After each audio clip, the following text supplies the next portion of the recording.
Mga Lodi, don't skip ads po tayo. Maraming salamat sa patuloy ninyong pagsuporta. Kumusta mga Lodi, may bago tayong nobela, sana magustuhan nyo ang kwentong ito. Ito ay kwento ng isang kabataang lalaki. Ito ang synopsis ng kwento. Isang aksidente ang nagbigay kay Yehan ng pambihirang kakayahang makita ang kaloob-looban ng mga bagay at tao. Dahil dito, naging matagumpay siya sa negosyo, sugal, at medisina, at nagkaroon ng napakalaking kayamanan. Ngunit ang kanyang tagumpay ay nagdulot din ng malaking presyon. Para makatakas sa kanyang sikat na buhay, sumabak siya sa isang mapanganib na pakikipagsapalaran kasama ang isang grupo ng mga mangungutkot ng libingan, kung saan haharapin niya ang mga panganib at misteryo ng isang sinaunang libingan, at matutuklasan ang mga lihim ng nakaraan. Kabanata 31 hanggang Kabanata 40. Kabanata 31. Ngumisi si Tang Haibin at sinabi, "Uwi ka kagabi ng sobrang gabi," baka nagluhod na si Lao Lin at nagsusulat ng kanyang pagpuna sa sarili. "Iwanan na natin siya. Saan ka pupunta ngayon? Ihahatid kita." "Uuwi na ako, hindi ko alam kung bakit nag-aalala ang kapatid ko." Sinabi ni Yehan ang isang lokasyon, at nagmaneho palabas si Tang Haibin sa kotse. Naramdaman ni Yehan na panahong magkaroon ng paghaharap sa kanyang kapatid, at palagi niyang ginagawa iyon. Ang pag-iwas ay hindi pang matagalang solusyon. Saka, mataba, alam mo ba kung saan may murang at magandang bahay na bibilhin sa Shanghai City? Gusto kong bumili ng gusali, mga 5 milyon ang presyo. Sinabi ni Yehan kay Tang Haibin, kung may tatawag sa kanya ng mataba, tiyak na magagalit si Tang Haibin, pero hindi si Yehan. "Pagbili ng bahay, nakakainis, hindi ko talaga pinansin iyon, pero pwede mong ipacheck kay Lao Lin para sa iyo, saka, maituturing ka ng mayaman ngayon. Ngayon, bumili tayo ng kotse, paano kung bumili ka ng bahay pero hindi ka bumili ng kotse?" Nagkibit balikat si Yehan at ngumiti, "Ang problema ay wala akong lisensya sa pagmamaneho, at hindi ako magaling magmaneho. Madali lang yan. Tatawag ako mamaya, at tutulungan kitang makuha ang lisensya mo sa pagmamaneho sa loob ng 1 linggo. Ang pag-aaral ay madali, tuturuan kita, kapatid. Ituturo ko sa iyo ng 1 oras." Tinapik ni Yehan ang balikat ni Tang Haibin at nakangiting sinabi, "Hindi na ako mag-aaksaya pa ng salita kung magalang ka, salamat." "Ano ba ang pinagsasabi mo? Halika na, tuturuan kita ngayon ng kapatid mo. Ito ang manual, ito ang clutch, preno, accelerator, tingnan mo, ganito." Habang nakikita si Tang Haibin na nag-ooperate at nagpapaliwanag, malinaw ang alaala ni Yehan at mabilis niyang naaalala ito. Sa huli, dinala ni Tang Haibin ang kotse sa isang malawak na lugar at hinayaan si Yehan na subukan itong mag-isa. Noong una, medyo hindi sanay si Yehan, ngunit unti-unti, nagawa ng magmaneho ni Yehan ang kotse ng 50 hanggang 60 yarda. Ang pagpapalit ng gears, pagpreno, at pag-ooperate ng accelerator ay hindi katulad ng isang baguhan na nag-aaral pa lang magmaneho. "Hoy, Hanzi, okay na yan. Ilang oras akong nag-aral sa bagay na yan." Gulat na napatingin si Tang Haibin kay Yehan. Talagang nagtataka siya kung hindi talaga marunong magmaneho si Yehan. Ngumiti si Yehan at sinabi, "Parang hindi naman mahirap, madali lang pala." Sa huli, dinala ni Yehan ang kotse ni Tang Haibin patungo sa pabrika kung saan nagtatrabaho ang kanyang kapatid na si Yeching. Gusto niyang huminto na ang kapatid niya sa kanyang kasalukuyang trabaho at tumigil na sa pagtatrabaho ng sobrang hirap sa buong araw. Ngayon na may pera na siya, kahit na kaya niyang buhayin si Yeching habang buhay, hindi na magiging problema iyon. Gayunpaman, nang makarating si Yehan sa pinagtatrabahuhan ni Yeching, wala siya roon. Pagkatapos magtanong, nalaman niya na tinawag si Yeching ng manager. Bumalik si Yeching, ngunit napansin ni Yehan na may luha sa mukha ni Yeching, at ang kanyang mga mata ay namumula at namamaga, parang kakaiyak lang. "Kapatid, ano bang nangyari sa iyo? Binubuli ka ba ng hayop na iyon?" Habang nakatingin sa kanyang sariling mukha, sinabi niya, "Xiaohan, bakit ka nandito? Saan ka nagpunta kagabi at hindi ka umuwi buong gabi? Kapatid, sabihin mo muna sa akin kung binubuli ka ba ng hayop na iyon." Hawak ni Yehan ang braso ni Yeching, hindi niya basta-basta hahayaan na may mambuli sa kanyang kapatid. "Hayaan mo na, Hanzi, huwag ka nang magtanong, okay lang ako, umuwi ka na muna, magluluto ako para sa iyo pag-uwi ko, maging masunurin ka." Paano naman magiging masunurin si Yehan, ngunit habang nagmamadali siya, isang nakatatandang lalaki na nagtatrabaho roon ang nagsalita sa tabi niya, "Xiao Ye, sa tingin ko marahil ay ang hayop na si Manager Wang ang nag-asal ng masama sa kapatid mo. Hindi ito ang unang beses. 2 beses na." Nang marinig ito, agad na sumabog ang galit ni Yehan. Alam niya na si Manager Wang ay isang tipikal na matandang manyak. Maraming magagandang babae sa pabrika ang nabiktima ng kanyang pang-aabuso sa iba't ibang kadahilanan. Ikaw na hayop ka, naglakas loob kang bastyusan ang kapatid ng aking kapatid, Terena, Hanzi, patayin natin ang hayop na iyon. Nagalit din si Tang Haibin nang marinig ito, ngunit hindi na niya kailangang sabihin pa dahil naglakad na si Yehan patungo sa opisina ng manager. Nang makita si Yehan na nagmamadaling patungo sa opisina, nag-alala si Yeching at nagmadaling sumunod. Hindi madaling pakialaman si Manager Wang. Maraming tao sa pabrika na ito ang kanyang kaibigan. Ano ang gagawin ni Yehan kung may mangyari sa kanya? Gagawin ba niya iyon? Sa isang malakas na pagsipa, binuksan ni Yehan ang pinto ng opisina ni Manager Wang. Sa oras na iyon, sinasampal ni Manager Wang ang isang babae sa opisina. Nang marinig ang biglang tunog ng pagsipa sa pinto, nagulat si Manager Wang at agad na itinulak ang babae palayo. Tiningnan ng babae si Yehan, ikaw pala, Yehan, bakit ka bumalik? Ano ba ang gusto mong gawin? Magrebelde ka ba? Ngunit matapos niyang magsalita, isang malaking kamao ang tumama sa kanyang mukha, napasilip ang kanyang ilong, at nagdugo. Napasigaw sa takot ang babae at agad na tumakbo palabas. Naiwan lang sina Yehan at Tang Haibin na suntok ng suntok kay Manager Wang.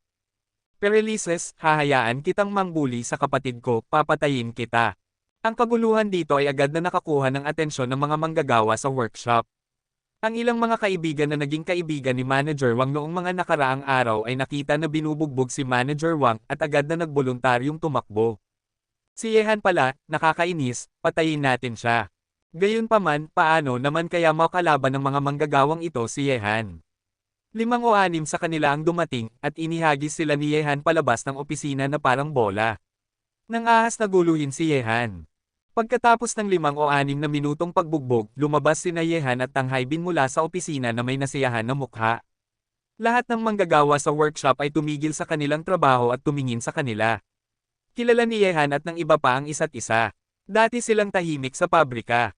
Isang binata, hindi niya inaasahan na magiging marahas siya pagkatapos ng ilang sandali at binugbog ang manager.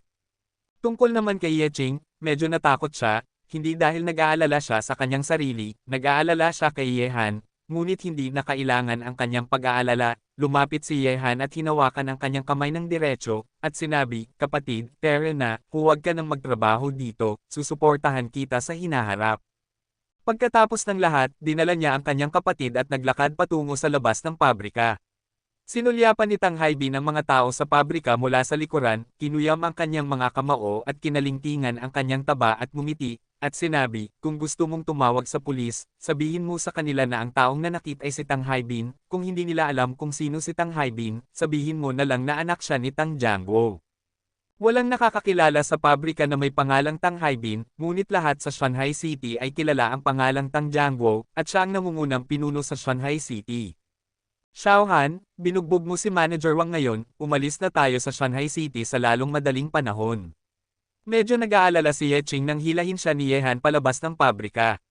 Kung tatawag sa pulis si Manager Wang, tiyak na makukulong si Yehan. Hindi na siya kailangang magtrabaho, ngunit wala nang ibang gagawin si Yehan. Hinawakan ni Yehan ang kamay ng kanyang kapatid at sinabi, huwag kang mag-alala, kapatid, okay lang. Sinabi rin ni Tang Haibin sa gilid, kanina, ang hayop na iyon ay binigyan siya ng 10 lakas ng loob at hindi siya naglakas loob na gawin ang anumang bagay kay Hanzi, kaya huwag kang mag-alala, aalagaan ko si Hanzi kung may mangyari.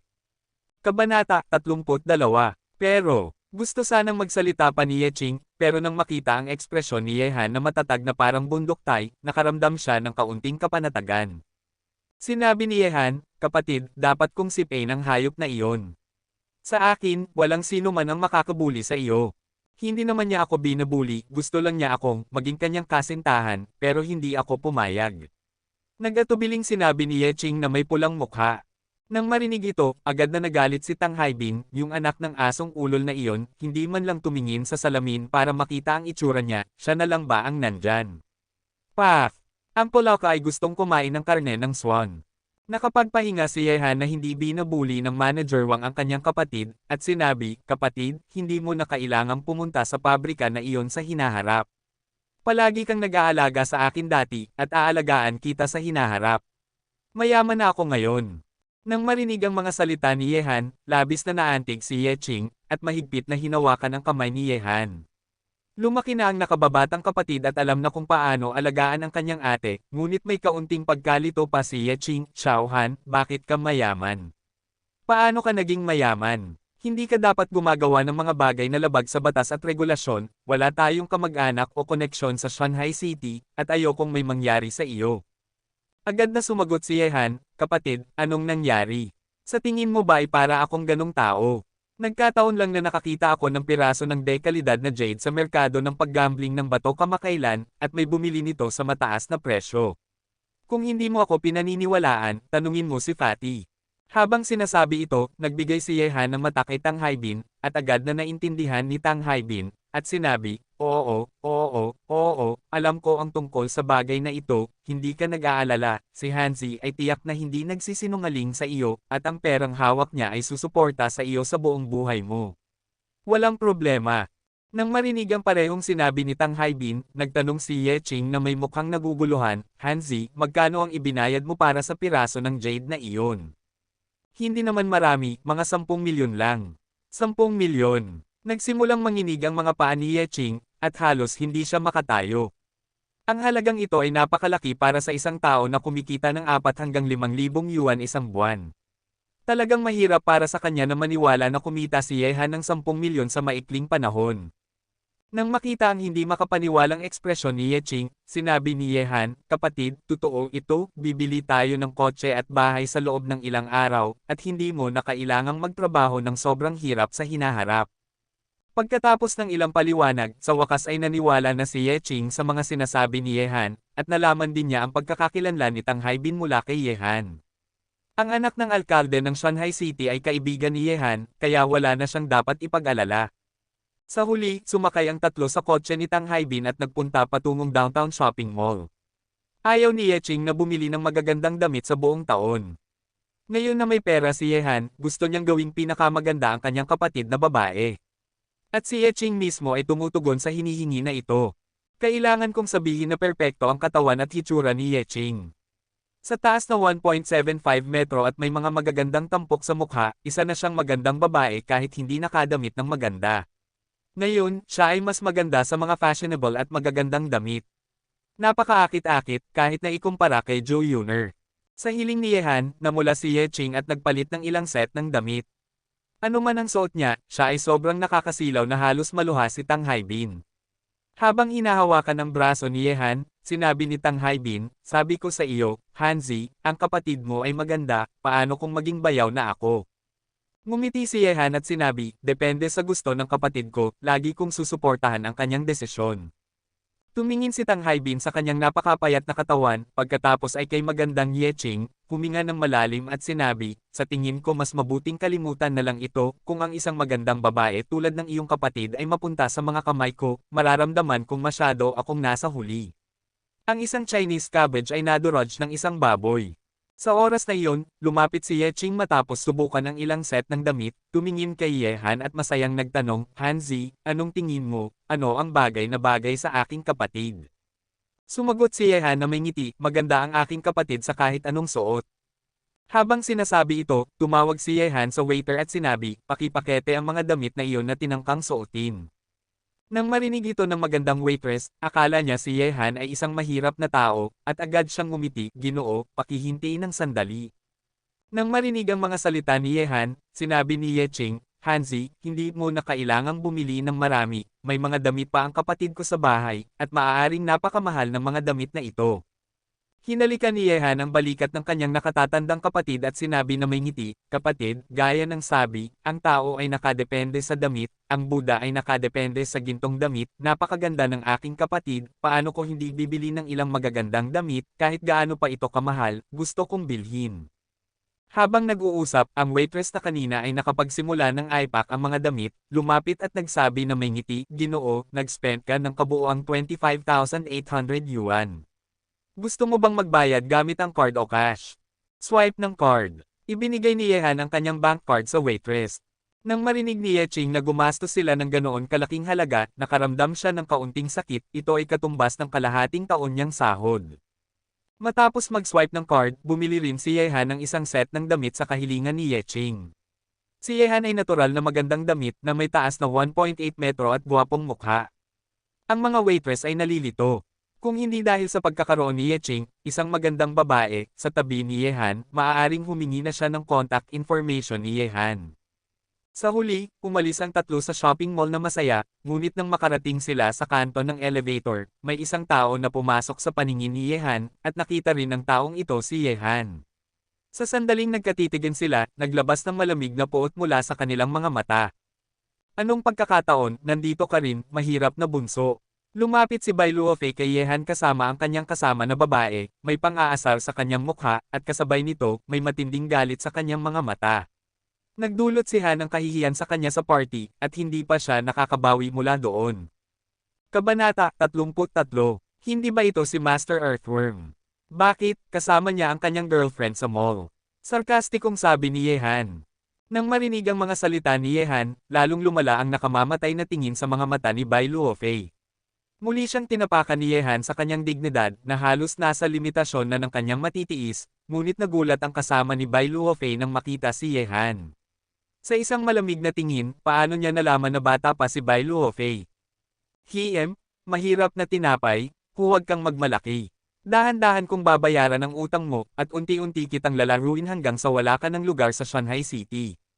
Malamig na umungol si Bai Luofei, nagpatuloy siya ang unang pagkakataong gumawa ng aksyon si Master Feng, halos nadamay ang pamilya Bai. Mabuti na lang at agad na pinutol ng pamilya Bai ang lahat ng koneksyon kay Master Feng, kaya hindi naaapektuhan ang pamilya Bai, ngunit hindi hahayaan ni Bai Luofei na makatakas si Yehan dahil lang dito. Sa halip, mag-iisip siya ng mas malupit na plano para harapin si Yehan. Sabi ko, Young Master Bai, maaari ka bang pumili ng lugar para harapin ang aking kapatid kapag naglalabas ka ng hangin, may lakas ka ba ng loob? Hinailan ni Tang Haibin ang kanyang mga tainga at tumayo sa likod ni Yehan, nakatingin sa kanya ng may paglalaro. Nang marinig ito ni Bai Luofei, si Bai Luofei, na galit, ay handa nang magalit, ngunit nang makita niya ang taong nakatayo sa tabi ni Yehan, tila napatay ang galit sa kanyang puso ng isang timba ng malamig na tubig. Kanina pa niya pinagmamasdan si Yehan, ngunit hindi niya napansin na may ibang tao na nakatayo sa tabi ni Yehan. Alam ni Bai Luofei ang pagkakakilanlan ni Tang Haibin, at mas mataas ang ranggo niya kaysa sa kanya sa mga anak ng Shanghai City, ngunit nang makita niya si Yehan may isa pang tao na hindi niya maaring asarin sa tabi niya, at lalo pang nagalit si Bai Luofei. Sapat na si Lin Beimo para matakot siya, at ngayon ay nadagdagan pa si Tang Haibin. Hehe, si Young Master Tang pala. Dahil bulag si Luofei kaya hindi kanya nakita kanina, kaya huwag mo siyang sisihin. Ngumiti ng pilit si Bai Luofei at sinabi, sa harap ni Tang Haibin, halata namang wala siyang kapital para magmalaki. Ngayong nakikita ko na, bakit hindi ka magmadali at umalis sa harap ko, gusto mo bang sipin kita pababa sa hagdan? At ipaalala ko sa iyo, kung manggahas kang harapin ang aking kapatid, papatayin kita kahit habulin ko pa ang pamilya Bai, kung hindi ka naniniwala, subukan mo. Nanigas ang katawan ni Bai Luofei, maulap ang kanyang mukha, at pagkatapos ay sumunod siyang lumayo nang hindi nagsasalita para hayaan na dalhin ni Tang Haibin sina Yehan at Yeching, ngunit nang makita ang likod ni Yeching, kumislap ang mga mata ni Bai Luofei may isang nag-aapoy na tingin, at palihim siyang sumumpa sa kanyang puso. Ang mahirap na tinapay na ito ay may malaking swerte. Matapos makipag-date sa babaeng iyon na si Joe Yuner, may ganitong kalidad sa tabi niya. Maghintay ka lang, hindi magtatagal ay gagawin ka ng batang ito na walang-wala, ang iyong mga babae ay magiging mga laruan ko rin. Pagkalabas sa mall, alas 3 o alas 4 na ng hapon. Naglaan ng oras si Yehan para pumunta sa isang tindahan ng mga gamot na Chino para bumili ng isang pares ng mga gintong karayom. Plano niyang pagalingin ang binti ni Zhao Hengtian sa loob ng ilang araw, at pagkatapos ay sabay-sabay silang kakain ng tatlo. Pagkatapos noon, hinatid ni Tang Haibin sina Yehan at ang dalawa pauwi at umalis na mag-isa. Pagbalik sa bahay na inuupahan, nang makita ang lahat ng nasa silid, medyo hindi totoo ang naramdaman ni Yeching. Ang kanyang nakababatang kapatid ay mayaman, at hindi na sila kailangang manirahan sa maliit na bahay na inuupahan, at nagkaroon siya ng halo-halong damdamin sandali. Ano ang iniisip mo, kapatid? Naglakad si Yehan sa likod ni Yeching at nagtanong. Wala, nararamdaman ko lang na masyadong mabilis ang lahat ng pagbabagong ito. Lumingon si Yeching at tumingin sa gwapo na mukha ni Yehan, at sinabi, Xiaohan, mayaman ka na ngayon, at iba na ang iyong social circle. Hindi mo ba makakalimutan ang iyong kapatid? Kapatid, ano ang pinagsasabi mo? Kahit nakalimutan ko ang sinuman, hindi kita makakalimutan. Mahigpit na hinawakan ni Yehan ang kamay ni Yeching, may matatag na ekspresyon sa kanyang mukha. Simula nang siya ay 10 taong gulang, ang dalawa sa kanila ang mga tao ay nagtutulungan. Natatandaan pa rin ni Yehan na nang siya ay 10 taong gulang, nagkaroon siya ng mataas na lagnat, at ang kanyang 16 na taong gulang na kapatid ang nagbuhat sa kanya ng mahigit 10 kilometro papunta sa ospital. Sa makatuwid, sa kanyang puso, ang kanyang kapatid ay mas mahalaga kaysa sa sinuman. Nang marinig ang sinabi ni Yehan, nag-iinit ang mukha ni Yeching, at tila napuno ng kaligayahan ang kanyang mga mata. Natatandaan niya na nang mamatay ang kanyang ama, hiniling niya sa kanya na alagaan ang kanyang nakababatang kapatid, at kapag lumaki na siya, pakakasalan niya ito at magiging asawa niya. Pumayag si Yeching noon, at naghihintay si Yeching na lumaki si Yehan sa lahat ng mga taong ito, at ngayon ay parang lumaki na si Yehan. Ngunit hindi alam ni Yehan ang tungkol sa bagay na ito, at itinatago ni Yeching ang bagay na ito sa kanyang puso sa lahat ng mga taong ito. 2 o 3 araw ang lumipas sa isang kisap mata. Sa mga nakaraang araw, tinanggihan ni Yehan ang imbitasyon ni Tang Haibin na maglaro, at labis siyang nahuhumaling sa pag-aaral ng mga banal na kasulatan ng gigo at mga diskarte sa paglilinang sa bahay. Habang lumalalim ang pananaliksik, at may hawak na gintong karayom, natutunan ni Yehan ang mas maraming bagay na nakuha niya, mas lumalim ang kanyang pag-unawa sa katawan ng tao, at natatakot siya na hindi siya naiiba sa ilang mga pambansang doktor ng tradisyonal na gamot na Tsino. Bukod dito, natutunan din ni Yehan ang 2 natatanging kasanayan ng 9 karayom sa pintuan at 3 karayom sa mas mababang pintuan mula sa Gigo Medical Classic. Lahat ng ito ay maaaring gamutin, at ang 3 karayom sa mas mababang pintuan ay tumutukoy sa mga sakit na mahirap gamutin na lumilitaw sa katawan sa ibaba ng posisyon ng dantian. Sa loob ng 3 karayom, lahat ng sakit ay maaaring gamutin. Siyempre, bilang karagdagan sa pag-aaral ng mga banal na kasulatan ng gigo, hindi sumuko si Yehan sa diskarte sa paglilinang. Bagamat simple at madaling maunawaan ang simula ng diskarte sa paglilinang na ito, nagiging mas mahirap ito habang tumatagal. Ang panloob na lakas na nilinang ni Heng Tian ay medyo naiiba. Kung ang panloob na lakas ay nasa parehong antas, nararamdaman ni Yehan na maaari niyang talunin ng lubusan ang kalaban gamit ang panloob na lakas sa kanyang katawan. Para bang noong nakaraang beses na nakipaglaban siya kay Master Feng. Bagamat mas malakas ang panloob na lakas ni Master Feng kaysa kay Yehan, hindi pa rin siya naging pantay kay Yehan sa huli. Ito lang ay ang unang laban ni Yehan noong nakaraang pagkakataon, kaya wala siyang gaanong karanasan sa aktwal na pakikipaglaban noon. Hindi matalo si Feng Ye, isang matandang Jiangho, ng matagal. Sa araw na ito, tumawag si Lin Bomo kay Yehan at sinabi sa kanya na may magandang gusali sa Haisha Villas, ang presyo ay 5 milyon lamang. Nang marinig ito ni Yehan, natural siyang natuwa at sinabi, Kuya Lin, kumusta naman, natatakot akong hindi ako magiging libre sa loob ng 2 araw, kung mayroon kang oras sa loob ng 2 araw, sumama ka sa akin para tingnan. Sige, walang problema, gawin mo muna ang iyong trabaho, isasabit ko na muna. Sa ganitong paraan, nag-address si Yehan sa bahay ng 1 linggo, ang kanyang mga kasanayan sa medisina ay lubos na napabuti, at handa na siya sa lahat ng aspeto, kaya ngayon ay dumating si Yehan sa lugar kung saan nakatira ang 2 magkapatid na sina Zhao Hengtian. Nang makita si Yehan na paparating, natuwa sina Zhao Hengtian at Zhao Yuyo, hiniling ni Zhao Yuyo kay Yehan na umupo habang naghahain ng tsaa, umupo si Zhao Hengtian sa wheelchair at tumingin kay Yehan at ngumiti, kumusta naman ang pagbisita mo sa akin ngayon? Handa ka na ba? Tumango si Yehan at ngumiti, Kuya Zhao, sa tingin ko sigurado na ako sa iyong mga binti. Nang marinig ito, nagulat sina Zhao Hengtian at Zhao Yuyo kaya hindi na sila makapagsalita. May mga luha pa nga sa mukha ni Zhao Yuyo. Para sa mga binti ni Zhao Hengtian, talagang napakahirap ng pamumuhay niya sa mga nakaraang taon.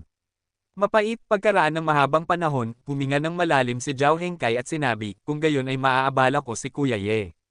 Sabi ni Yehan, hindi pa huli, magsisimula na tayo ngayon, Yoyo, kumuha ka muna ng isang palayok ng mainit na tubig, at linisin mo ang mga binti ni Kuya Zhao.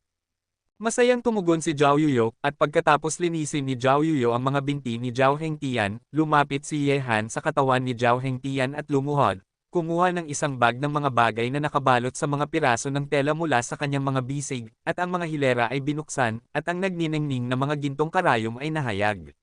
Bumukas ang mga mata ni Yehan na hinatyang, at nakikita niya ang lahat sa mga binti ni Zhao Hengtian.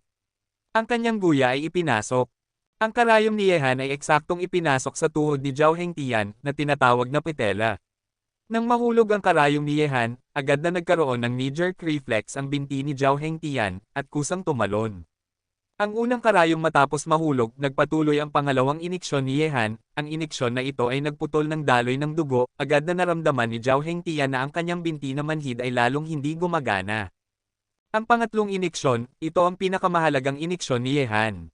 Ang unang dalawang iniksyon ay naghiwalay ng dugo at pinasigla ang mga nerbyo, at ang pangatlong iniksyon ay upang buhayin ang mga patay na selula at buksan ang mga pangunahing ugat. Pagkatapos ng pangatlong iniksyon, si Yehan ang pawis ay tumulo mula sa kanyang noo, pinunasan ni Zhao Yuyo ang kanyang pawis, pinapanood si Yehan na ganap na ipasok ang tatlong gintong karayom sa guya ni Zhao Hengtian ng may nanginginig na mga mata. Katulad ng ganitong uri ng therapy ng gintong karayom, hindi pa man nakikita, hindi ko pa naririnig. Si Zhao Hengtian ay naglalakad sa mga ilog at lawa sa loob ng maraming taon, at hindi pa siya nakakakita ng therapy ng gintong karayom tulad ni Yehan. Tanungin mo ako, ang 5 sentimetro ang haba ng gintong karayom ay ganap na ipinasok sa katawan, kahit ang kaunting kapabayaan ay papatay sa tao.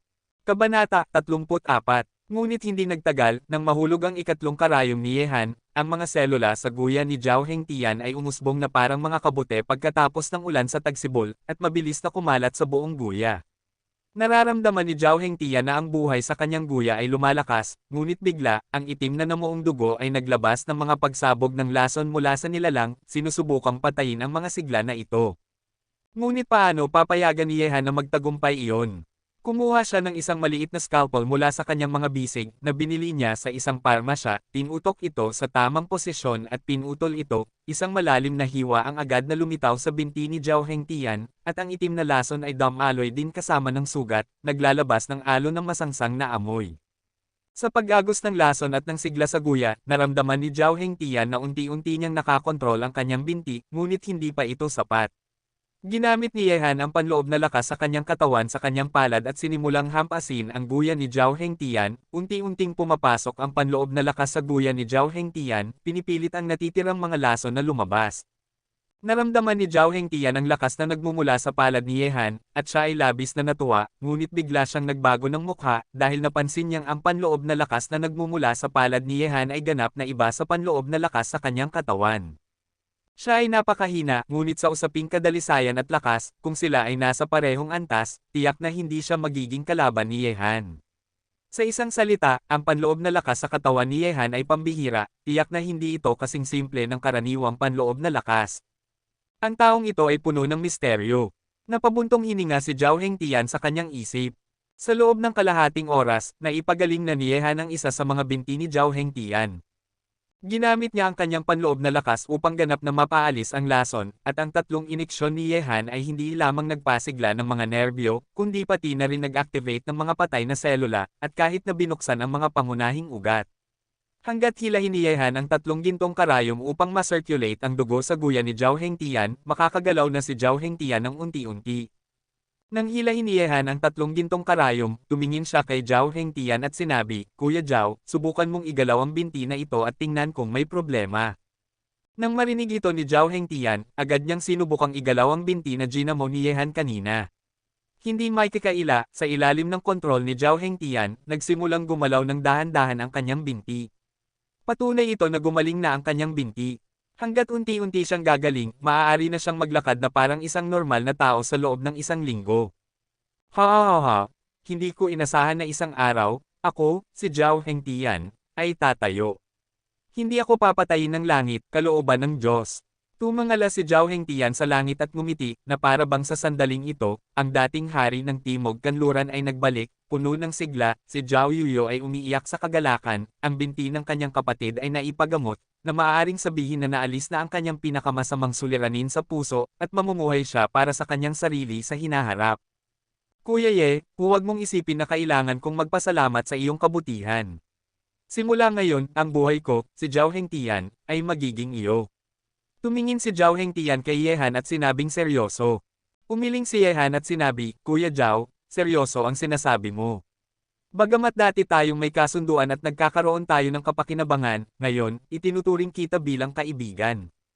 Umaasa akong itinuturing mo rin akong kaibigan. Walang dahilan upang maging seryoso ang ating pagkakaibigan. Haha, sige, makikinig ako sa iyo."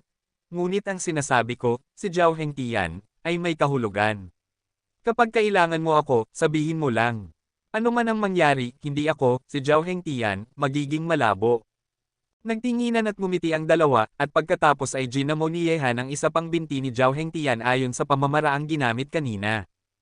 Ang buong proseso ay tumagal lamang ng 1 oras. Nagkaroon ng kaguluhan dahil bagaman ang sitwasyon ni Zhao Hengtian ay maaaring gamutin ng modernong medisina, tiyak na hindi ito magiging kasing bilis, at kahit na ito ay magamot, ang panahon ng pagbawi ay aabot ng higit sa 6 na buwan, ngunit pagkatapos ng paggamot ni Yehan, sa loob ng 1 linggo, makakagalaw na si Zhao Hengtian na parang isang normal na tao, na hindi maikikailan na isang himala sa medisina. Ang paggaling sa mga binti ni Zhao Hengtian ay nagbigay kay Yehan ng mas malalim na pag-unawa sa kanyang mga kasanayan sa medisina. Sa kakayahang ito, marahil siya ay magiging isang kilalang pambansang doktor ng tradisyonal na medisina sa China, at ang pagsasanay ng medisina upang iligtas ang mga tao ay isang malaking merito rin. Gustong-gusto din ni Yehan na makita ang kanilang taos-pusong at mapagpasalamat ng mga mukha pagkatapos gamutin ang mga sakit ng iba. Matapos gamutin ang binti ni Zhao Hengtian, tinanggihan ni Yehan ang kanilang alok na manatili, dahil ang babae na si Zhou Yuner ay tumawag noong ginagamot ang binti ni Zhao Hengtian, ngunit hindi siya sumagot. Hindi babasagin ni Yehan ang kanyang pangako na nandyan siya kapag tinawag. Hey, Miss Zhou? Ano ang kailangan mo sa akin? Tinawag ni Yehan si Zhou Yuner. Sa kabilang dako, huminga ng malalim si Zhou Yuner at sinabi, ano ang ginawa mo kanina? Bakit hindi mo sinagot ang tawag ko? Naalala ko na may nangako na nandyan siya kapag tinawag. Ito ba ay iyong pangako? Ngumiti si Yehan ng may panghihinayang, at sinabi, may ginagawa ako kanina, at hindi maginhawa na sumagot ng telepono. Ngayon, sabihin mo sa akin, ano ang kailangan? Nang magtagal si Zhou Yuner ay tahimik, at sinabi, dumating ang aking lolo sa Shanghai City at gusto kanyang makita, kaya pumunta ka sa villa ko ngayon at isasara ko na. Nakarinig si Yehan ng tunog ng bisi sa kanyang telepono, nag-isip sandali, at naghanap ng taxi patungo sa Jingshan Villa area. Siyempre, kailangan niyang makilala si Zhou Laozi nang dumating siya. Labis siyang nagpapasalamat sa matandang ito. At noong nakaraang pagkakataon, sinabi rin ni Zhou Mingshan sa telepono na darating siya sa Shanghai City upang makita siya sa loob ng ilang araw, kailangan din ni Yehan pumunta. Agad na dumating ang taxi sa Jingshan Villa area. Pumasok si Yehan at dumating sa pintuan ng bahay ni Zhou Yuner. Tinunog niya ang doorbell, at agad na bumukas ang makapal na pinto. Tumingin si Zhou Yuner kay Yehan na nakatayo sa labas at malamig na umungol, bakit ka nakatayo dyan, bakit hindi ka pumasok? Hinaplos ni Yehan ang kanyang ilong, tila wala siyang ugnayan sa batang ito sa mga nakaraang araw, baka na-offend niya na naman siya. Kaya nagagalit siya. Pumasok si Yehan, at agad niyang napansin na si Zhou Mingshan ay nakaupo sa sofa at nakatingin sa kanya na may ngiti sa kanyang mukha, at bukod kay Zhou Mingshan at Zhou Yuner, nandito rin si Lin Beimo. Grandpa Zhou, matagal na tayong hindi nagkita. Kamusta ang iyong kalusugan?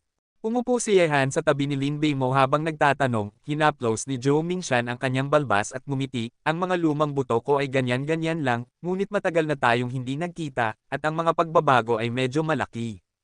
Hindi lamang ikaw ay nag-unlock ng dekalidad na Esmeralda, kundi narinig ko rin na nakipaglaban ka sa mga tao sa kalsada. Ang pinakamahalaga ay dinala mo ang aking magandang apo, anong masasabi mo tungkol dito?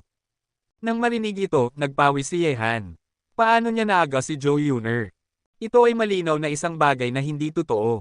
Nang sumilip siya sa babae, napansin niya na hindi nagbago ang kanyang mukha, tila totoo ang sinabi ni Zhou Mingshan, walang ibang paraan, tumingin si Yehan kay Lin Beimo, umaasang makakatulong ito, ngunit tila hindi nakita ni Lin Beimo ang kanyang hiling na tulong, nag-iinom ng tsaa sa kanyang sarili, patuloy na nagkomento, hindi masama ang tsaa na ito, Ginoong Zhou, maaari mo akong bigyan ng ilan kapag umalis ako mamaya.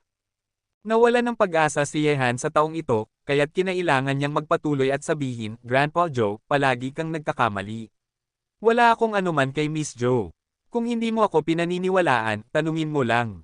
Ngunit bago matapos si Yehan, ininterrupt siya ni Zhou Mingshan, ayaw mo pang itago sa akin, kalimutan mo na, hindi kita hinahanap ngayon para sa bagay na iyon, ang mga usaping kabataan ay dapat ayusin ninyo. Nang marinig ito, huminga ng maluwag si Yehan at nagtanong, ano ang kailangan mo sa akin, Grandpa Zhou? Biglang naging seryoso si Zhou Mingshan, tumingin kay Yehan at sinabi, Yehan, dapat mong malaman ang isang bagay tungkol sa akin. Ako ay isang dalubhasa sa pagsusugal ng mga bato, ngunit ako rin ay isang master sculptor. Matagal na akong naghahanap ng isang tao upang ipasa ang aking kaalaman, ngunit hindi ko ito natagpuan hanggang sa marinig kong nag-unlock ka ng Esmeralda, kaya naramdaman kong nakatadhana tayong magkatagpo, kaya gusto kitang gawing apprentice. Hindi ko alam kung ikaw ay willing o hindi. Apprentice. Kabanata 35. Nagtaka si Yehan habang tinitingnan si Zhou Mingshan, at pagkatapos ay tiningnan sina Lin Bomo at Zhou Yuner. Nang makita na lahat sila ay kalmado, tiyak na alam na nila ito bago pa man. Sinabi ni Yehan, Grandpa Zhou, mangyaring maging guro ko. Natural lang, ngunit talagang isinasaalang-alang mo bang tanggapin ako bilang isang disipulo? Tumawa si Zhou Mingshan at sinabi, alam ko ng kaunti ang tungkol sa iyong karakter, tiyak na hindi ka isang masamang tao, ngunit hindi pa ngayon ang tamang panahon para maging guro. Bago ka maging guro, mayroon akong ibang pagsubok para sa iyo. Basta mapasa mo ang pagsubok na ito, gaganapin ang seremonya ng pagiging alagad, at pagkatapos ay iimbitahan ko ang mga kaibigan mula sa iba't ibang larangan upang masaksihan ito. Nakapangako si Yehan sa kanyang sarili, pagsubok. Anong pagsubok kaya iyon? Nang makita ang katahimikan ni Yehan, hindi na nakapagpigil si Lin Bomo, hinawakan si Yehan at sinabi, Hanzi, ano pa ang iniisip mo? Agad mong sagutin, sasabihin ko sa iyo na napakaraming tao ang gustong maging estudyante ni Ginoong Zhou sa Huaxia. Maraming tao, huwag mong palampasin ang pagkakataong ito. Ngumiti si Yehan at sinabi, hindi ko naman sinabing hindi. Nais ko lang malaman kung ano ang pagsubok mo, Grandpa Zhou. Hehe, napakasimple. Sa ika-15 araw ng susunod na buwan ay ang Stone Gambling Festival sa Yunnan. Sa panahong iyon, gusto kong samahan mo si Yuner na pumunta roon, at gusto kong makilala sa Stone Gambling Festival. Paglabas mula sa villa ni Zhou Yuner, patuloy na iniisip ni Yehan ang sinabi ni Zhou Mingshan. Maaaring hindi ito ganoon kadali na makilala sa Stone Gambling Festival. Ang Yunnan ay isang lugar kung saan sagana ang mga magaspang na bato, at hindi kakaunti ang mga eksperto sa pagsusugal ng bato, ngunit sa tulong ng kanyang mga mata ng yin at yang, mayroon pa rin siyang tiwala sa kanyang sarili. Hanzi, napakaswerte mo. Kahit si Ginoong Zhou ay gustong gawing estudyante ka. Kung lumabas ang balitang ito, hindi ko alam kung gaano karaming tao ang mainggit sa iyo. Sa loob ng kotse ni Lin Bomo, nakatingin siya kay Yehan at nagsalita ng may inggit.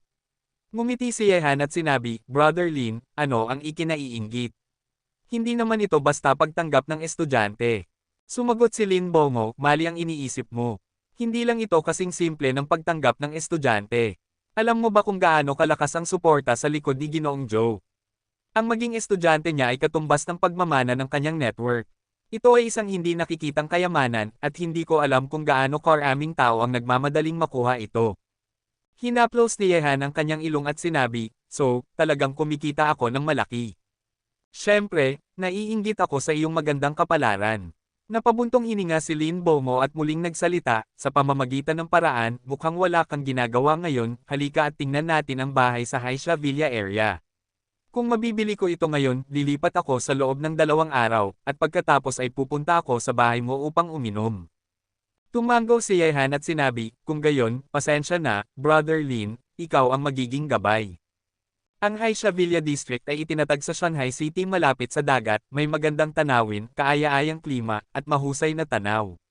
Masikat ito kaysa sa Jingshan Villa District kung saan naroon si Zhou Yuner. Upang makabili ng bahay dito sa Shanghai City, hindi lamang kailangan ng pera, kundi kailangan mo ring magkaroon ng koneksyon. Siyempre, hindi na ito alintana kay Lin Bomo. Nagmaneho ang dalawa patungo sa Haisha Villa area. Sa huli, dinala ni Lin Bomo si Yehan sa pintuan ng villa. Bumaba si Yehan mula sa sasakyan at tumingin. Mula sa labas, medyo kahawig ito ng istilong arkitektura ng Europa at Amerika, at mayroon ding istilong Chino na retro. Agad na na-in-love si Yehan sa villa na ito. Hanzi, kumusta ang villa na nahanap ko para sa iyo, okay ba? Tanong ni Lin Bomo na may ngiti. Ngumiti si Yehan at sinabi, mukhang maganda ito mula sa labas, gusto ko ito, sana makapasok at makakita. Haha, anong kahirapan dito? Maghintay ka lang, tatawag ako, at may magdadala ng susi sa ilang minuto. Pagkatapos ay tumawag si Lin Bomo, at sa loob ng 10 minuto, isang tao na may handbag ang naglakad patungo sa dalawa. Ang lalaki ay may propesyonal na ngiti sa kanyang mukha at sinabi, kayo po ba'y naghintay ng matagal, Young Master Lin, ako ang business manager ng Zonteng Real Estate, tawagin niyo na lang akong Huang Rong. Oo, Interesado ang kapatid ko sa villa na ito. Buksan mo ito at hayaan kaming pumasok. Kung masiyahan kami, bibilhin namin ito ngayon. Nang marinig ang mga salita ni Lin Bomo, agad na inilabas ni Huang Rong ang susi mula sa kanyang bag at binuksan ang gate ng villa. Sa ilalim ng kanyang gabay, nagtour sina Yehan at Lin Bomo sa loob. Nandito ang iba't ibang klase ng muebles, basta't mabibili mo ito, maaari kang lumipat kaagad. Maluwang ang espasyo sa unang palapag, sapat ang laki, at may maliit na garahe sa bakuran. Pumunta si Yehan sa pangalawang palapag ng mag-isa. Maganda ang tanawin sa pangalawang palapag. Nang pumunta si Yehan sa balkonahe at tumingin, nakita niya ang buong dagat, at bahagya niyang narinig ang tunog ng malalakas na alon. Bukod dito, nasiyahan din si Yehan sa layout ng bawat kwarto sa pangalawang palapag, ang dekorasyong retro style ay nagbibigay ng kakaibang lasa. Walang gaanong pagkakaiba ang ikatlong palapag sa pangalawang palapag, ngunit ang dekorasyon ng ikatlong palapag ay may tendensyang istilong Europa at Amerika. Matapos maranasan ang istilong Chino na retro sa pangalawang palapag, sa pagpasok sa istilong Europa at Amerika sa ikatlong palapag, mayroong isang sorpresa na pakiramdam, kaya't maaaring isipin na ang designer na nagdisenyo ng villa na ito ay naglaan ng maraming pagsisikap. Sa huli, umakyat si Yehan sa itaas na palapag, ngunit ang ikinagulat ni Yehan sa pagdating dito ay mayroong isang open air na maliit na swimming pool sa itaas na palapag. Matapos suriin ang lahat sa villa, labis na nasiyahan si Yehan. Ang distansya sa pagitan ng villa at ng villa sa tapat ay masyadong malapit, at halos ginagamit ng dalawang villa ang parehong bakuran. Kumusta, Hanzi, balak mo bang bilhin ito? Nang bumaba si Yehan sa hagdang bato, tinanong ni Lin Bomo na may ngiti. Tumango si Yehan at ngumiti, oo, ito na ang napili ko. Gagawin ko ang mga formalidad mamaya, at sa tingin ko maaari na akong lumipat bukas. Okay, dapat mong palitan ang iyong tirahan, hindi ito angkop para sa iyong katayuan, at magiging mas maginhawa para sa akin na pumunta sa iyo sa hinaharap. Sabi ni Lin Bomo. Tumawa rin si Huang Rong sa gilid dahil nasiyahan ang young master, maaari na tayong magproseso ng mga formalidad. Para sabihin sa iyo ang totoo, talagang nagkakahalaga ang villa na ito ng 5 milyong yuan. Kung hindi nagbukas si Lin Xiao, ang villa na ito ay tiyak na aabot ng 7 o 8 milyong yuan. Sa huli, sabay-sabay na nagproseso ng transfer procedures ang tatlo. Nagbayad si Yehan ng buo. Noong nakaraang pagkakataon, tinawagan siya ni Joe Yuner ng 70 milyong sentimo na walang kabuluhan. Isang liko, maaaring bumalik ang perang iyon. Matapos samahan si Yehan na bumili ng villa, sinamahan ni Lin Bomo si Yehan pauwi at pagkatapos ay umalis. Nang makauwi si Yehan, nakita niyang nagluluto ang kanyang kapatid. Ipinagpag ni Yehan ang kanyang daliri at isinubo ang isang piraso ng twice-cooked pork sa kanyang bibig. Nang marinig ang ingay, lumingon si Yeching at ibinigay kay Yehan ang isang tingin, ikaw, hindi ka nag-ingay pagdating mo, nagugutom ka, hindi ba? Maghugas ka muna ng kamay, darating na ang kapatid ko. Ngumiti si Yehan at sinabi, Sister, talagang gumaganda ang iyong mga kakayahan sa pagluluto. Sa pagkakataong ito, ang kakayahan mo sa pagluluto ng pot meat ay makakasabay na sa mga chef. Sa pamamagitan ng paraan, may sasabihin ako sa iyo mamaya. Kabanata 36. Habang nag-uusap, pumunta si Yehan upang maghugas ng kamay. Makalipas ang ilang sandali, nakahanda na ang pagkain ni Yeching. Nang umupo ang dalawa, ikinwento ni Yehan kay Yeching ang tungkol sa pagbili ng bahay. Hindi masyadong tumugon si Yeching, siya ay mahinahon at maingat, tila parang isang asawa, sinabing lahat ay ayon kay Yehan. Kumuha si Yehan ng piraso ng karne para sa kanyang kapatid at ngumiti, kaya kung ganoon, kapatid, hindi mo ba naiisip na lilipat tayo doon bukas? Oo, maglilinis ako ngayong gabi, lilipat tayo bukas, pero medyo nahihirapan akong umalis dito ng biglaan. Nakita ang maliit na bahay na inuupahan, nag-emote si Yeching. Kahit maliit ito, hindi ito kasing ganda ng villa, ngunit dito nakatago ang mga alaala ng kanilang dalawa. Okay, kapatid, sinabi ko na kung gusto mong mamuhay ng maayos, kailangan mo itong gawin. Lilipat tayo doon bukas. Pagkatapos, dadalhin ko ang aking kaibigan para makilala ka. Mabilis na lumipas ang isang gabi, at maaga ang paglabas ni Yehan at Yeching sa susunod na umaga. Hindi sila nagdala ng maraming bagay, kundi isang pagbabago ng damit, ang ibang bagay ay opsyonal. Sakay ng taxi, nagtungo sila sa Haisha Villa area. Nang makita ang mga villa rito na masalimuot, maranya at maganda ang tanawin, agad na tumango si Yeching sa kasiyahan. Ang pinakamahalaga, may dalampasigan na hindi kalayuan na siyang kanyang gusto. Ang dahilan dito ay kapag wala siyang ginagawa, maaari siyang maligo sa dalampasigan o iba pang aktibidad. Pagpasok sa villa, kahit si Yeching, na kalmado at mahinahon, ay nagulat sa estilo ng layout dito. Matapos maglibot sa loob, sinabi niyang nagustuhan din niya ito, at lumapit kay Yehan upang humanap ng lugar. Sa huli, nagpasya si Yeching na ayusin ang silid para sa kanilang dalawa, habang si Yehan ay pumunta sa balkonahe sa pangalawang palapag at tumingin sa villa sa tapat dahil nang pumasok siya kanina, napansin niyang naroon din ang may-ari ng villa sa tapat. Sa harap ng villa na nasa tapat ni Yehan, may nakaparadang beetle, at ang presyo nito ay nasa paligid ng 100,000 yuan. Nakakabuhay sa ganitong mansion ngunit nagmamaneho ng sasakyang hindi akma sa villa, nagbigay ito kay Yehan ng kaunting kuryosidad. Anong uri ng tao kaya ang may-ari ng villa sa tapat? Ngunit pagkatapos magmasid ng kaunti, hindi pa rin natukoy ni Yehan ang pagkakakilanlan ng may-ari. Pagkatapos mag-isip, tinawag ni Yehan si Lin Bomo at inanyayahan siyang dumating para magtipon-tipon sa gabi. Matapos tumawag si Lin Bomo, isa-isa ring tinawagan ni Yehan sina Tang Haibin, Zhou Yuner, at kahit si Zhou Mingshan. Lahat sila ay nagsabing darating upang tingnan ang kanyang bagong tahanan sa gabi. Sa wakas, sinubukan ni Yehan na makipag-ugnayan kay Zhao Hengtian. Hindi pa ganap na gumagaling ang kanyang mga binti, at hindi sigurado si Yehan kung makakapunta siya, ngunit ang ikinagulat ni Yehan ay kaya na ni Zhao Hengtian na maglakad. Ang pag-eehersisyo ay hindi na isang seryosong problema, at nakahinga si Yehan ng mag-isip tungkol dito. Si Zhao Hengtian ay isang malakas na practitioner, at natural na mas mahusay ang kanyang kakayahang makabawi kaysa sa mga ordinaryong tao. Matapos ipaalam sa lahat ng kanyang kakilala, nakilahok din si Yehan sa pag-aayos ng bagong tahanan. Ang dalawa ay nagtulungan at sa wakas ay natapos ang lahat ng ayos sa ganap na 3:00 ng hapon. Pagkatapos noon, dinala ni Yehan si Yeching upang bumili ng mga gulay. 10 minuto ang layo, hindi naman masyadong malayo. Matapos maglibot sa pamilihan ng mga gulay, umuwi si Yehan na may dalang malaking bag ng mga bagay, kasama ang manok, pato, isda, at mga pagkaing dagat. Siyempre, hindi mawawala ang alak, ngunit ang binili ni Yehan ay pulang alak. Xiaohan, pagod ka na ba? Maaari kitang tulungan sa pagdadala ng ilan. Nang makita ni Yeching si Yehan na may dalang malaking bag, nakaramdam siya ng kaunting lungkot. Hindi ako pagod, kapatid, malapit na tayong makauwi. Bukod dito, ako ay isang malaking tao na may dalang mga bagay na ito. Ngumiti si Yehan, ngunit sa mga sandaling iyon, isang babae ang tumakbo sa likuran ng dalawa. Ang babae ay nakasuot ng sportswear, nakatali ang kanyang buhok, at nang lumingon si Yehan, bigla niyang napansin na pamilyar ang mukha ng babae, saan kaya niya ito nakita. Gayon din, natagpuan din ng babae si Yehan na may dalang malaki at maliit na bag sa harapan niya, agad niyang pinagsaluhan ang mga kilay.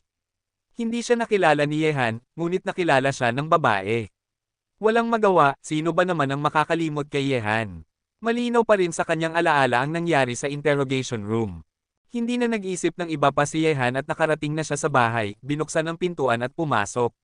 Si Yan Lingjiao ay nagkunot ng noo nang makita si Yehan na pumasok sa villa sa tabi niya, dito ka.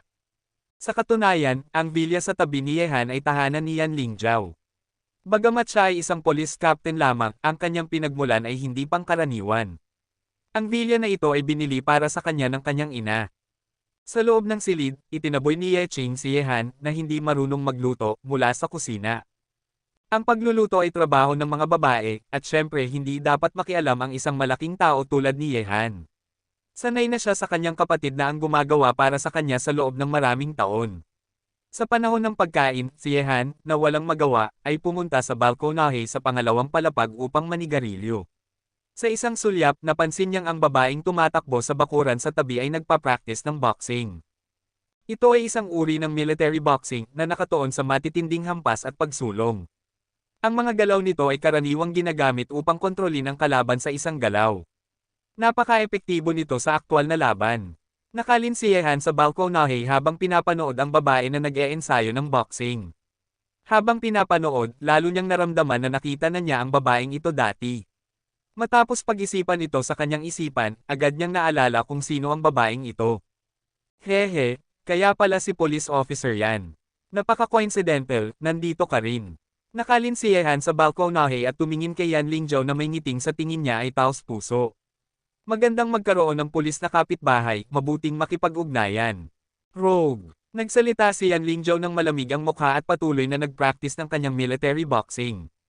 Nang marinig ito ni Yehan, agad siyang hindi natuwa at tumalon mula sa balkonahe sa pangalawang palapag. Sabi ko, Officer Yan, ikaw ay isang pulis, at kung sasabihin mong ako ay isang hooligan, kailangan mo ng ebidensya. Magiging kapitbahay tayo, kaya kailangan nating tulungan ang isa't isa. Kung nagiging bias ka sa akin dahil sa nangyari noong nakaraan, nandito ako upang humingi ng tawad sa iyo.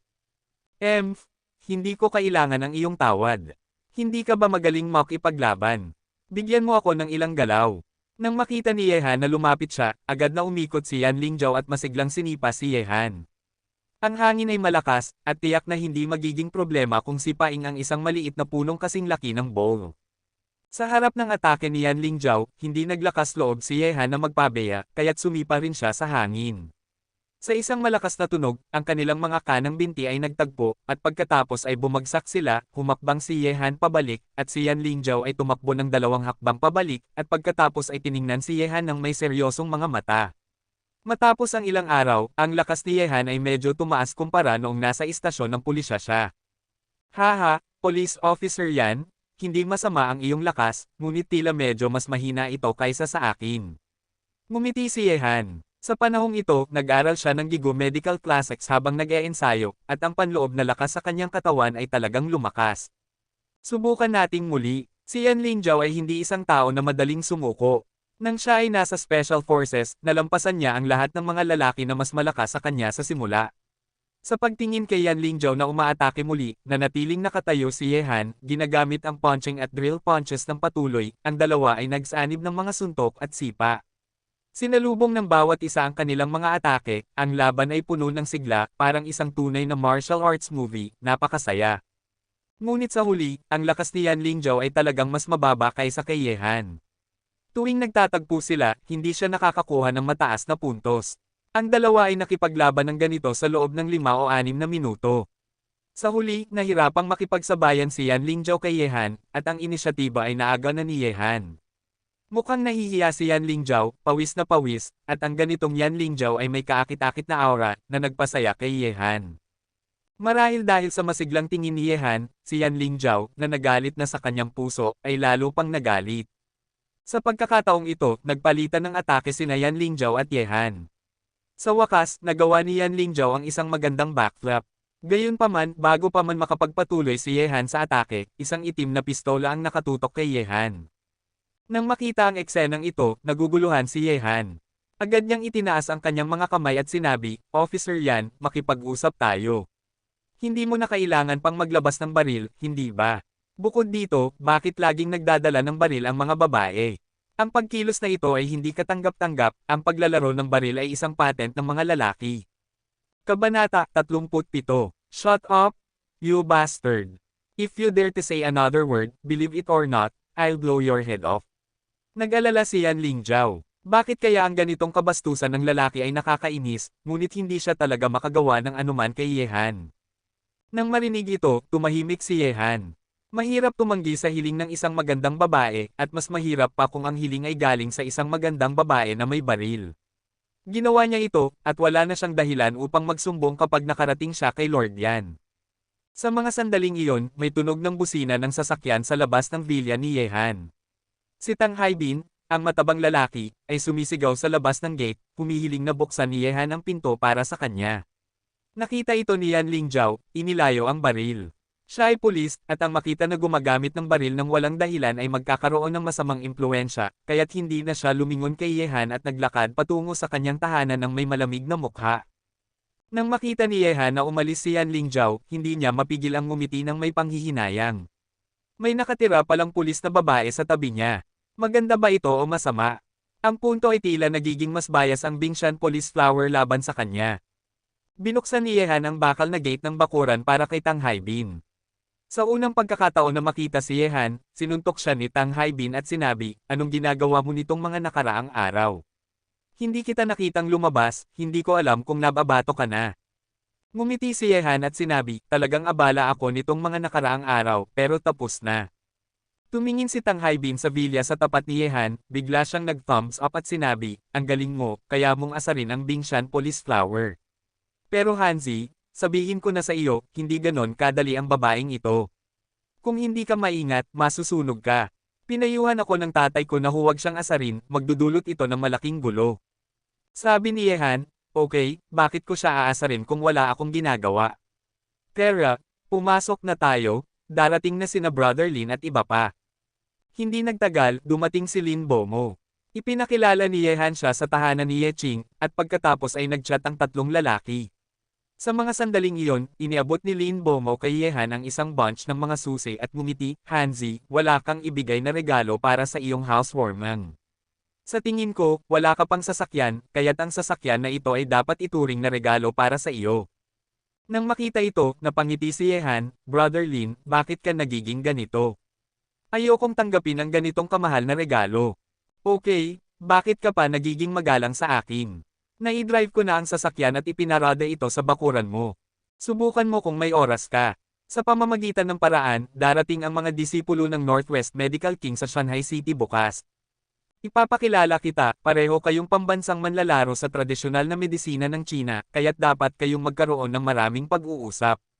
Sabi ni Lin Bomo, habang si Tang Haibin ay napangiti nang marinig ito. Narinig ko na ang tungkol dito, at maraming mga dignitaryo sa Shanghai City ang naghihintay sa pagdating ng taong ito at nais siyang ipagawa ang medisina. Sa tingin ko, magiging masigla ang Shanghai City bukas, ngunit sa palagay ko, ang mataas na estudyante ng Northwest Medical King ay medyo sikat. Hindi ito basta-basta na may alam siya sa medisina. At narinig ko na napaka-arogante ng taong ito at mas mahirap para sa mga ordinaryong tao na makatagpo sa kanya kaysa sa makatagpo sa presidente ng bansa. Ang lahat ng may kakayahan ay ganito. Pumunta tayo at makilala siya bukas. Sa wakas, isa rin siyang panauhing inimbitahan ng pamilya Lin ko. Pagkatapos sabihin ito ni Lin Bomo, tumingin siya kay Tang Haibin at ngumiti, Fatty, ngayon ay housewarming ceremony ni Hanzi, na ibigay na ang regalo ko, hindi ba dapat kayong magbigay din? Nagmamadali ako ngayon, kaya nakalimutan kong dalhin, pero dinala ko ang pinakakailangan ni Hanzi. Hey! Nakuha ko na ang lisensya sa pagmamaneho na kailangan mo. Nagkataon na si Laolin ay nagbigay sa iyo ng sasakyan, kaya tayo mga kapatid ay pwede nang mag-drive bukas. Nakangiting sinabi ni Tang Haibin at inilagay ang isang bagong lisensya sa pagmamaneho sa harap ni Yehan. Salamat, matabang lalaki. Inilagay ni Yehan ang kanyang lisensya sa pagmamaneho nang hindi nagsabi ng anuman. Sa mga sandaling iyon, tumunog ang doorbell sa labas ng villa. Lumapit si Yehan at nakita na dumating na sina Zhou Mingshan at Zhou Yuner. Hehe, Grandpa Zhou? Miss Zhou? Nandito kayo? Pakiusap pumasok kayo. Ngumiti si Zhou Mingshan at sinabi, maaari na kitang ituring na kalahating estudyante ko, hindi ba ako dapat dumating? Ayos lang, hindi masama ang villa na ito, heto, ang piraso ng jade na ito ay regalo mula sa aking matanda. Agad na tinanggap ito ni Yehan, at pagkatapos ay inanyayahan ang dalawa sa loob ng silid. Nang makita ang isa pang bisita, lumapit si Yeching upang bumati. Wala nang magawa si Yehan kundi ipakilala silang dalawa. Sa huli, kinayla ni Zhou Yuner si Yeching sa kusina, ang dalawa ay nag-uusap at nagtatawanan, hindi katulad ng unang pagkikita. Mula sa puntong ito, makikita na palaging mas maraming paksa ang mga babae sa isa't isa kaysa sa mga lalaki. Ngunit, hindi pa tapos ang pagdating ni na Zhou Mingshan at ang iba pa, tumunog na naman ang doorbell sa labas ng villa. Hindi na kailangang hulaan ni Yehan kung sino ang narito. Dumating na si Zhao Yuyo na nakabihis. Brother Zhao, inaasahan ko ang iyong pagdating, pakiusap pumasok. Masayang sinabi ni Yehan. Haha, Hanzi, housewarming celebration mo ngayon, paano ako hindi makakapunta? Malakas na tumawa si Zhao Hengtian habang naglalakad papasok sa villa. Mula nang gumaling ang kanyang pinsala sa binti, bumalik na siya sa dati niyang anyo bilang si Zhao Hengtian. Mayroong isang anyo ng dignidad na hindi maitikaila sa kanyang paglalakad. Nang makita si Yehan na pumasok kasama ang dalawa, napansin ni Zhou Mingshan ang mga kapatid ni Zhao Hengtian, na nagpakita na hindi pangkaraniwang tao si Zhao Hengtian, at ang tingin ni Zhao Hengtian ay napadpad din sa kanila. Bigla niyang tinanong si Zhou Mingshan at ngumiti, si Ginoong Zhou pala ay nandyan din. Hindi ko siya nakita sa loob ng ilang taon. Mas matanda ka na ngayon, Ginoong Zhou. Nakilala ba tayo? Tumayo si Zhou Mingshan at tiningnan si Zhao Hengtian ng may pagkalito. Haha, ang panahon ay parang palaso, at ang mga pagbabago ng buhay ay parang puting kabayo na dumaan sa butas, nagakyat at bumagsak sa loob ng ilang taon. Mukhang nakalimutan na ni Ginoong Zhou si Zhao. Nag-emote si Zhao Hengtian. Nang marinig ang mga salita ni Zhao Hengtian, biglang napasigaw si Zhou Mingshan, ibig bang sabihin, ikaw si Ginoong Zhao. Si Ginoong Zhao, ito ang tawag ng mga taong nakakakilala kay Zhao Hengtian sa publiko, ngunit sa lihim, mas gusto nila siyang tawaging Diyos ng mga manunugal, o Hari ng Timog Kanluran. Ang boses ni Ginoong Zhao mula kay Zhou Mingshan ay nagulat din kina Lin Bomo at Tang Haibin. Si Ginoong Zhao ay isang tunay na bayani sa rehiyon ng Timog Kanluran noon. Ang kanyang reputasyon ay umabot hanggang sa langit at lahat ay nakakaalam. Haha, mukhang naaalala pa ako ni Ginoong Zhou. Isang karangalan ito. Umupo ang ilang tao sa sofa, at si Zhao Yuyo naman ay masayang tumakbo sa kusina. Palaging pinipili ng mga babae na bigyan sila ng espasyo upang makipag-usap kapag ang mga lalaki ay nag-uusap. Ah, si Ginoong Zhao. Naubos ka sa huwaksiya ng ilang taon, halos hindi kita makilala. Pero nang makita-kita ngayon, mas energetic at mas maganda ang iyong anyo kaysa dati. Mukhang hindi masyadong kapanipaniwala ang mga balita sa labas. Ngumiti si Zhao Hengtian at sinabi, totoo ang mga balita, pero dahil sa pagbabalik ng aking kapatid, kung hindi, ako, si Zhao Hengtian, ay magiging walang silbi pa rin ngayon. Matapos itong sabihin, kumuha si Zhao Hengtian ng isang bag ng mga bagay na nakabalot sa tela mula sa kanyang dibdib at sinabi kay Ye Han, Hanzi, wala akong anumang malaking regalo na maibigay, ang talim na ito ay labis na matalim at hindi masisira, ayon sa mga sabi-sabi, ito ay ginawa ni Oyezi, pinangalanan itong Dragon Scale, at ibinibigay ko ito sa iyo bilang regalo sa iyong housewarming. Kabanata 38, Dragon Scale Dagger. Biglang umaray si Zhou Mingshan nang makita ito. Ang Dragon Scale Dagger ay isang sikat na armas na ipinamana mula sa China, ito ay napakahalaga, at hindi inaasahan na nasa kamay ito ni Zhao Hengtian. Brother Zhao, masyadong mahal ito, hindi ko kayang tanggapin. Paulit-ulit na umiling si Ye Han. Bagamat gusto niya ang talim na ito, malamang na mas mahalaga ito kaysa sa kanyang vilya. Sabi ni Zhao Hengtian, Hanzi, nagbago ako mula sa pagiging walang silbi na tao tungo sa isang normal na tao, salamat sa iyo, kaya't huwag mong tanggihan, at ang Dragon Scale Dagger na ito ay walang silbi sa aking mga kamay. Sabihin ko sa iyo, hindi ito makakapagsilbi ng mabuti. Okay, sige. Nang marinig ang sinabi ni Zhao Hengtian, hindi na tumanggi pa si Ye Han at tinanggap ang Dragon Scale Dagger. Hindi nagtagal, ang tatlong babae ay nakaupo na sa isang mesa ng pagkain. Lahat sila ay sabay-sabay na nagluluto, at ang mga pagkain kanilang niluto ay napakarami at masagana. Matapos ang pag-aasikaso sa kusina, nagkukwentuhan na ang tatlong babae, tila parang malapit na magkaibigan. Sister Yeching, ang laki ng bahay mo. Hehe, Sister Yoyo, masyadong malaki ang bahay at tila walang laman at malungkot, kailangan mong dumalaw ng madalas kapag may oras ka. At Sister Yuner, ikaw rin.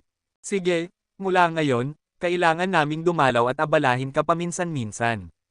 Nagpapatuloy ang tatlong babae sa kanilang kwentuhan at tawanan. Matapos ang 2 o 3 oras, natapos na ang hapunan, at ang lahat ng bisita na dumating sa bahay ni Ye Han ay umalis na. Sa sofa sa sala, inilabas ni Ye Han ang Dragon Scale Dagger.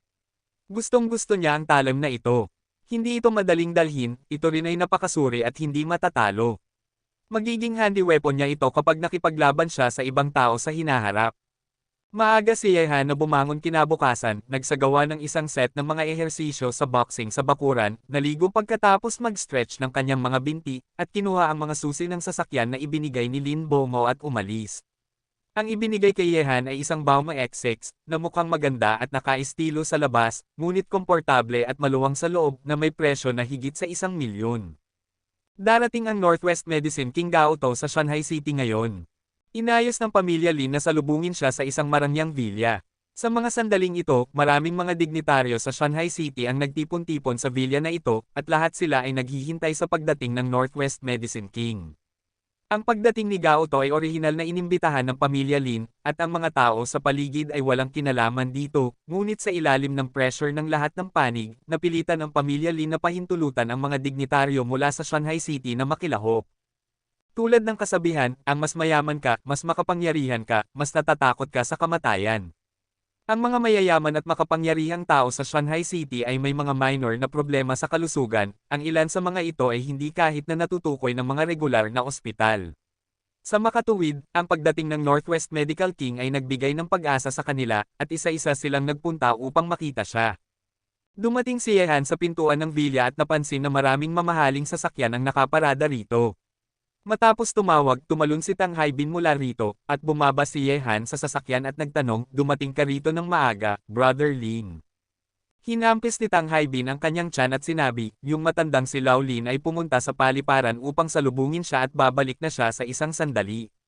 Wala ka pang almusal, tara na at kumain tayo, parang nahihirapan ako sa kakulangan niyo ni Lao Lin. Habang sinasabi ito, hinailan ni Tang Haibin si Yehan papasok sa villa. Nang pumasok sila, napansin ni Yehan na maraming tao ang narito.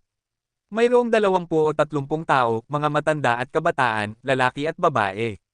Lahat sila ay naghihintay sa pagdating ni Gao To, ang king ng Northwest Medicine. Hinailan ni Tang Haibin si Yehan sa loob, at maraming tao ang lumingon sa kanila. Bigla, naramdaman ni Yehan ang isang kakaibang tingin na nakatuon sa kanya. Nakita niyang si Bai Luofei, na nakatingin sa kanya ng malamig. Nagka-M si Yehan ang kanyang mga kamao, at sa tabi niya ay may isang matandang lalaki at ilang kabataan. Narito si Bai Luofei. Umupo si Yehan sa isang upuan, tiningnan si Tang Haibin at nagtanong. Sumagot si Tang Haibin ng may pagduduwal, kung hindi sumama ang matanda ng kanilang pamilya, gusto rin niyang makapasok dito. Kalimutan mo na siya, huwag nang banggitin. Ang makita ang matandang pasaway na iyon ay makakapagpawala ng gana. Ang pinakamahalaga para sa atin ay ang kumain at mapuno ang ating tiyan. May mga prutas at merienda sa mesa, at kumain si Yehan ng ilan.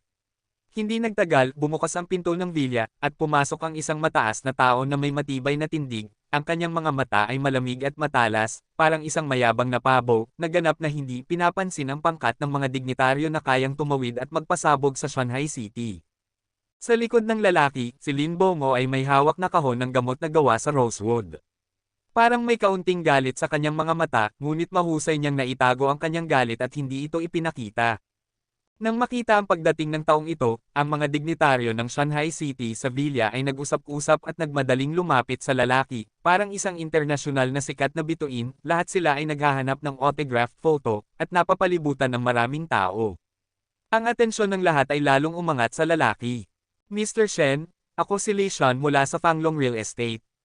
Maligayang pagdating sa Shanghai City. Mr. Shen, ako si Sun Gang mula sa Chenyu Group. Isang karangalan para sa Shanghai City na nandito ka. Mr. Shen, ako si Bai Jianye mula sa Base Enterprise, at tinatanggap kita sa ngalan ng Base Enterprise.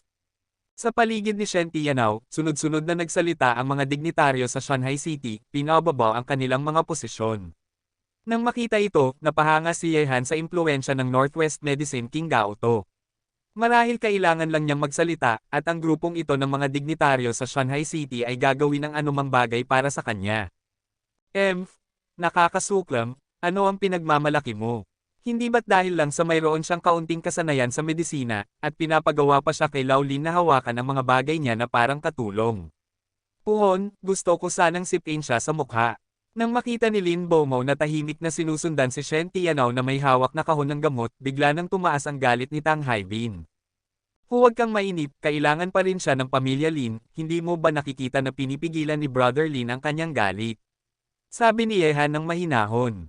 Ngunit si Tang Haibin ay patuloy na nagalit, umuungal ng malamig at nagsabi, kung ako ang namuno, na ipatanggal ko na ang bastard na ito sa Shanghai City noon pa, bakit siya, isang tao mula sa hilagang kanluran, ang dapat mangyari sa amin? Sa mga sandaling iyon, nakita nilang nagsalita na si Shen Tianao at sinabi ng may kaiabangan, ito ang unang pagkakataon kong pumunta sa Shanghai City, nagpapasalamat ako sa kabaitan ninyong lahat. Alam ko kung bakit kayo nandito, mananatili ako sa Shanghai City ng ilang araw, ngunit alam ng lahat ng mga mayabang na tao na nakabukas ang pinto ng ospital, at hindi tinatanggap ang pera, kaya't umaasa akong pag-isipan ninyong mabuti ang paghanap sa akin sa susunod.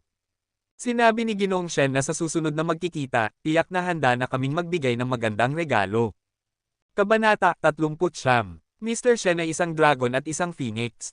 Sa hinaharap, tiyak na lalampasan niya ang hari ng mga doktor at magiging isa sa mga bihirang malalaking manlalaro sa bansa. Ito ay aking kapalaran sa China. Ang sinasabi ko ay kung titingnan mong mabuti ang buong China, maaaring wala ng batang pambansang manlalaro na makakapagkompetensya kay Mr. sa larangan ng tradisyonal na medisina. Hehe, natural lang. Kaunti ang mga may kakayahan at mabuting pambansang manlalaro tulad ni Mr., ngunit narinig ko na may isang binatang may kasanayan sa medisina na dumating dito ngayon. Napaka-arrogant niya sa Shanghai City na umaasa sa kanyang kasanayan. Kung ikukumpara kay Mr., siya ay isang uwak at ang Phoenix sa bawat aspeto, tanging isang may kakayahang tao tulad ni Mr. ang maituturing na pambansang manlalaro. Ang nagsabi nito ay si Bai Jianye ng Base Enterprise, ama ni Bai Luofei. Mula nang bugbugin si Bai Luofei ni Yehan sa nakaraang pagtitipon, hawak na ng pamilya Bai ang impormasyon tungkol kay Yehan, kaya't natural na alam din nila na may ilang kasanayan si Yehan sa medisina. Nang marinig ang mga salita ni Bai Jianye, maraming tao ang nagulat, tanging sina Lin Bomo at Tang Haibin ang nagdarken ang mga mata. Malinaw na nakatuon ang mga salita ni Bai Jianye kay Yehan, ginagawa siyang target ng pampublikong kritisismo.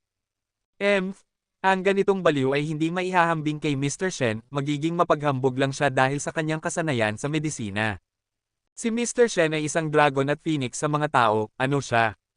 Sa palagay ko, siya ay isang mandiraya lamang sa pamilihan, kaya huwag nang banggitin. Tulad ng kasabihan, ang mga tao ay nagtutulak sa pader, upang mapasaya si Shen Tianao, ang mga dignitaryo ng Shanghai City na narito ay hindi nag-atubiling subukang ipagsawalang bahala ang isang tao na may maliit na reputasyon. Nang marinig ang mga papuri, lalo pang nagmataas ang ekspresyon ni Shen Tianao. Ngunit nang marinig ang kanilang mga salita, si Tang Haibin ang unang hindi nakatiis at sumigaw ng galit, "Putang ina ninyo, ang kapatid ko ay magaling sa medisina, anong masama sa kanya? Kung nagbabalat kayo, maniwala kayo, sisisid ko kayo sa lupa." Mainit ang ulo niyang Master Tang, wala siyang pakialam kung sino ang kausap niya, ngunit nang marinig ang kanyang mga salita, hindi maiwasan ng ilan, "Yang Master Tang, medyo labis ang iyong sinasabi, kahit ang iyong ama, si Tang Jiangguo, ay hindi manggahas na makipag-usap sa amin ng ganyan, kailangan mo ng tawad." Tawad. Sa tingin ko, ang lola mo ay isang oso. Hindi masama kung sipin ko ang mga bola mo. Ganap na pinagsikapan ni Tang Haibin ang kanyang pagkahuligan at sumigaw. Sa usaping salita, paano naman kayang makipagpatintero sa grupong ito ng mga mayayaman at makapangyarihan sa Shanghai City? Isa-isa nilang tiningnan si Lin Bomo, Master Lin, bilang host, hindi mo ba sa tingin mo labis ang kanyang mga sinasabi? Sa tingin ko, dapat siyang paalisin. Oo, ang mga taong walang kalidad ay hindi karapat-dapat na makatagpo kay Mr. Shen, kaya dapat siyang paalisin. Nang marinig ang mga salitang ito, si Lin Bomo, na tahimik lamang noon, ay nagtanong ng malamig, "Sa tingin ko, ang mga salita ng aking kapatid ay hindi labis. Kung ayaw niyong makinig, maaari kayong umalis dito. Hindi inimbitahan ng pamilya Lin ang lahat dito. Ang pamilya Lin ko ay hindi kayo inimbitahan." Ang ganitong pahayag ay nagdulot ng pagkabigla sa grupo ng mga dignitaryo sa Shanghai City. Bagamat galit sila sa kanilang puso, hindi sila manggahas na magsalita. Gayunpaman, nanatiling tahimik ang grupo ng mga dignitaryo sa Shanghai City, ngunit nagsalita si Shen Tianao, sinasabi na ang mga maliliit na tao ay may mga pagtatalo. Ang tradisyonal na medisina ay nakabatay sa kakayahan at moralidad, at ang mga walang birtod o talento ay huwag nang banggitin. Ang ganitong pahayag ay agad na nakapagpatahimik sa mga dignitaryo sa Shanghai City na galit sa kanilang puso, ngunit bigla namang nagalit si Tang Haibin nang marinig ito, at sumigaw kay Shen Tianao, "Putang ina mo, sino ka? Alam mo ba kung anong halaga ang babayaran mo sa mga sinasabi mo? Yang Master Lin, kung ang mga tao sa Shanghai City ay kasing bastos niya, humihingi ako ng tawad, hindi kita magagamutang mabuti." Pagkatapos, si Shen Tianao ay tila nagpasya nang umalis sa villa. Si Lin Beimo ay wala nang magawa kundi ngumiti ng may panghihinayang, kahit na hindi siya makaintindi sa estilo ni Shen Tianao, ngunit para sa kapakanan ng buong pamilya Lin, kailangan niyang panatilihin si Shen Tianao. "Mr. Shen, paumanhin, humihingi ako ng tawad sa iyo sa ngalan ng aking kapatid, at umaasa akong patawarin mo kami. Kailangan niyang humingi ng tawad sa akin ng personal, kung hindi, aalis ako sa Shanghai City ngayon, at ang sakit ng aking ama ay hindi na malulunasan." Malamig na sinabi ni Shen Tianao. Nang makapunta sila dito, nagtinginan sila na tila nagmamasid ng kasiyahan, mas mabuti pang umalis si Shen Tianao dito, at pagkatapos ay maari silang magbayad ng halaga upang imbitahan siya. "Putang ina, Laolin, bakit ka humihingi ng tawad sa kanya? Kung gusto niyang umalis, hayaan mo siyang umalis. Hindi ba't nandyan pa rin si Hanzi? Hindi ko naniniwala na ang sakit ng ama ni Ginoong Lin ay kayang gamutin ng mga kasanayan ni Hanzi." Sabi ni Tang Haibin na may galit na mukha. Nang umabot ang sitwasyon sa puntong ito, alam ni Yehan na panahon na para magsalita. Sa totoo lang, hindi siya makaintindi sa mga dignitaryo ng Shanghai City o kay Shen Tianao, sa paraan ng kanilang pag-uugali. Tumingin kay Lin Bomo, sinabi ni Yehan, "Brother Lin, alam kong nasa mahirap kang sitwasyon, ngunit patawad, hindi mahalaga kung hindi mo imbitahan ang ganitong tao, gagamutin ko ang sakit ni Ginoong Lin. Nang marinig ito, tumawa ng malakas si Shen Tianao at pagkatapos ay tumingin kay Yehan at tumawa, ikaw ang gagamot. Ikaw ba, talaga bang iniisip mo na kaya mong maging mapaghambog dahil lang sa may kaunting kasanayan ka sa medisina? Napakalaking biro, kung kaya mong gamutin ang sakit ng matanda ng pamilya Lin, nais kong maglingkod sa iyo gamit ang iyong mga sapatos. Tiningnan ni Yehan si Shen Tianao at sinagot ng kalmado, sa totoo lang, umaasa akong makilala ka bago kita makita, ngunit nang makita-kita, mas mabuti pang itaas ang aking sapatos. Nakakainis ka nang makita ka ngayon. Kung nagdududa ka na hindi ko kayang gamutin ang sakit ni Ginoong Lin, pwede tayong tumaya, sumasang-ayon ka ba?